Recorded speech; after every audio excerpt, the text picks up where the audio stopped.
Escrever crítica e crítica de teatro não é só uma tarefa difícil, é também uma empresa arriscada. A razão é simples. No dia em que a pena, fiel ao preceito da censura, toca um ponto negro e ouvida por momentos a estrofe laudatória, as inimizades levantam-se de envolta com as calúnias. Então, a crítica aplaudida ontem é hoje ludibriada. O crítico vendeu-se, ou por outra, não passa de um ignorante a quem, por compaixão, se deu algumas migalhas de aplauso.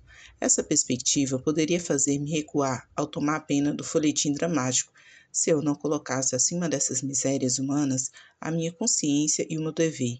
Sei que vou entrar numa tarefa onerosa, sei-o porque conheço o nosso teatro, porque o tenho estudado materialmente, mas se existe uma recompensa para a verdade, dou-me por pago das pedras que encontrar em meu caminho.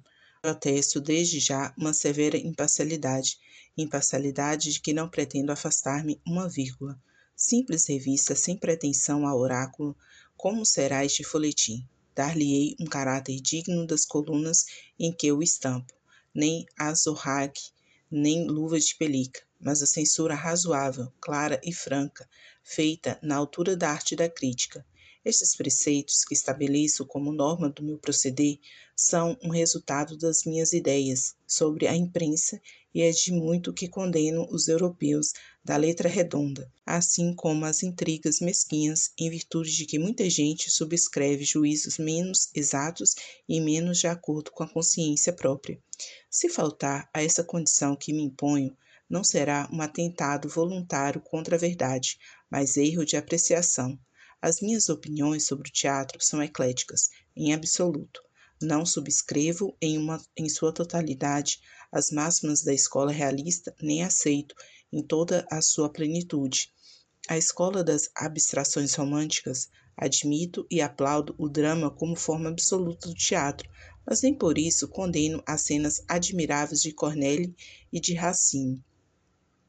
Tiro de cada coisa uma parte e faço o meu ideal de arte que abraço e defendo. Entendo que o belo pode existir mais revelado em uma forma menos imperfeita, mas não é exclusivo de uma só forma dramática. Encontro no verso valente da tragédia, como na frase ligeira e fácil com que a comédia nos sala o espírito. Com essas máximas em mão, entro no teatro. É este o meu procedimento. No dia que me puder conservar nessa altura, os leitores terão um folhetim de menos e eu mais um argumento de que cometer empresas dessas não é uma tarefa para quem não tem o espírito de um temperamento superior. Sirvam essas palavras de programa.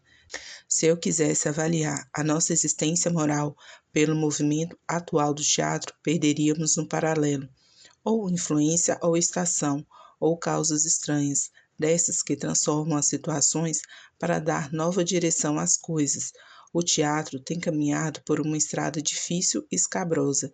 Quem escreve essas palavras tem um fundo de convicção, resultado do estudo com quem tem acompanhado o movimento do teatro, e tanto mais insuspeito quanto que é um dos crentes mais sérios e verdadeiros desse grande canal de propaganda. Firme nos princípios que sempre adotou, o folhetinista que desponta dá ao mundo como um colega de além-mar o espetáculo espantoso de um crítico de teatro que crê no teatro e crê, se há alguma coisa a esperar para a civilização, é nesses meios que estão em contato com os grupos populares. Deus me absolva se há nessa convicção uma utopia de imaginação cálida. Estudando, pois, o teatro, vejo que a atualidade dramática não é uma realidade esplêndida, como a desejava eu, como a desejam todos os que se sentem em si uma alma e uma convicção. Já disse, essa morbidez é o resultado de causas estranhas, inseparáveis talvez, que podem aproximar o teatro de uma época mais feliz. Estamos com 2 teatros em ativo. Uma nova companhia se reorganiza para abrir um pouco o Teatro Variedades, e essa completará a trindade dramática. No meio das dificuldades com que caminha o teatro, anuncia-se no ginásio um novo drama original brasileiro. A repetição dos anúncios, o nome oculto do autor, as revelações dúbias de certos oráculos que os há por toda parte preparam a expectativa pública para a nova produção nacional. Veio ela, enfim. Se houve verdade nas conversações de certos círculos e na ânsia com que era esperado o novo drama, foi que a peça estava acima do que se esperava. Com efeito, desde que se levantou o pano público, começou a ver que o espírito dramático entre nós podia ser uma verdade. E quando a frase final caiu esplêndida no meio da plateia, ela sentiu que a arte nacional entrou em um período mais avantajado de gozo e de aperfeiçoamento. Essa peça intitula-se Mãe. Revela-se à primeira vista que o autor do novo drama conhece o caminho mais curto do triunfo, que, dando todo o desenvolvimento à fibra da sensibilidade, praticou as regras e as prescrições da arte sem dispensar as sutilezas de cor local. A ação é altamente dramática, as cenas sucedem-se sem esforço, com a natureza da verdade. Os lances são preparados com essa lógica dramática, a que não podem atingir as vistas curtas. Altamente dramática é a ação, disse eu, mas não para aí. É também altamente simples. Jorge é um estudante de medicina que mora em um segundo andar com uma escrava apenas, a quem trata carinhosamente e de quem recebe provas de um afeto inequívoco. No primeiro andar moram Gomes, empregado público, e sua filha Elisa. A intimidade da casa trouxe a intimidade dos dois vizinhos, Jorge e Elisa, cujas almas, ao começar o drama, ligam-se já por um fenômeno de simpatia. Um dia, a doce paz que fazia a ventura daquelas 4 existências foi toldada por um corvo negro, por um peixoto, usurário, que vem ameaçar a probidade de Gomes, com a maquinação de um drama diabólico e muito comum, infelizmente, na humanidade. Ameaçado em sua honra, Gomes prepara um suicídio que não realiza. Entretanto, envergonhado por perder dinheiro, porque com dinheiro removia a tempestade iminente, deixa a sua filha o papel importante de salvá-lo e salvar-se. Elisa, confiada no afeto que une a Jorge, vai expor-lhe a situação. Este compreende a dificuldade e, enquanto espera a quantia necessária do Dr. Lima, um caráter nobre da peça, trata de vender e ao mesmo Peixoto a mobília de sua casa.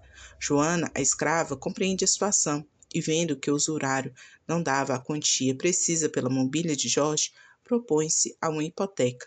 Jorge repele ao princípio o desejo de sua escrava, mas a operação tem lugar, mudando unicamente a forma de hipoteca para a venda nulificada desde que o dinheiro emprestado voltasse a Peixoto.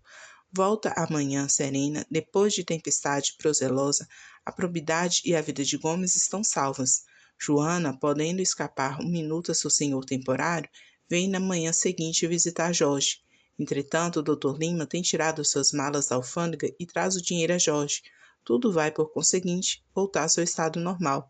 Mas Peixoto, não encontrando Joana em casa, vem procurá-la na casa de Jorge, exigindo a escrava que havia comprado na véspera. O Dr. Lima não acreditou que se tratasse de Joana, mas Peixoto, forçado a declarar o nome, pronunciou. Aqui a peripécia é natural, rápida e bem conduzida.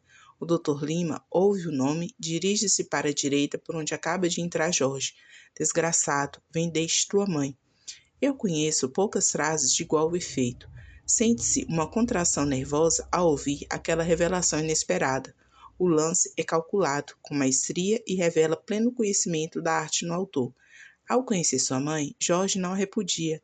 Aceita em face da sociedade, com esse orgulho sublime que só a natureza estabelece e que faz o sangue um título. Mas Joana, que forcejava sempre por deixar corrido o véu do nascimento de Jorge, na hora que este o sabe, aparece envenenada. A cena é dolorosa e tocante, a despedida para sempre de um filho. No momento em que acaba de conhecer sua mãe, é por si uma situação tormentosa e dramática. Não é bem acabado esse tipo de mãe, que sacrifica as carícias que poderia receber de seu filho ao um escrúpulo de que a sua individualidade o fizesse corar. Esse drama, essencialmente nosso, podia, se outro fosse o entusiasmo de nossa terra, ter a mesma nomeada que o romance de Harriet Stewart, fundado no mesmo teatro da escravidão. Os tipos acham-se bem definidos e a ligação das frases não pode ser mais completa. O veneno que Joana bebe para aperfeiçoar o quadro e completar o seu martírio tocante é o mesmo que Elisa tomara das mãos de seu pai e que a escrava encontrou sobre uma mesa em casa de Jorge, para onde a menina o levara. Há frases lindas e impregnadas de um sentimento doce e profundo.